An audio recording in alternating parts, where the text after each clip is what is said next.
Clove oil increases blood circulation in the scalp and makes it lose lesser hair. It promotes hair growth and reduces bald spots if applied regularly.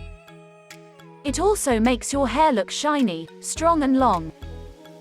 How to use clove oil for hair growth. Process. Firstly, you need to dilute clove oil by mixing a few drops of it with any base oil such as olive oil, coconut oil or jojoba oil.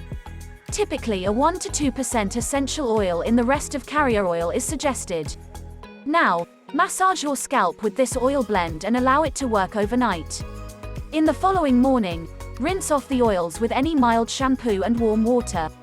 Apply this oil mask twice a week to make your hair shaft healthy and encourage good hair growth. Always use essential oils with care. Overuse or use of concentrated essential oils can have side effects.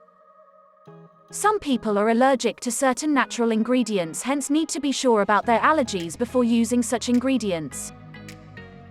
Hope you did get some value out of our today's video. If you really did, hit subscribe button, press the bell icon in order to get regular updates from our channel.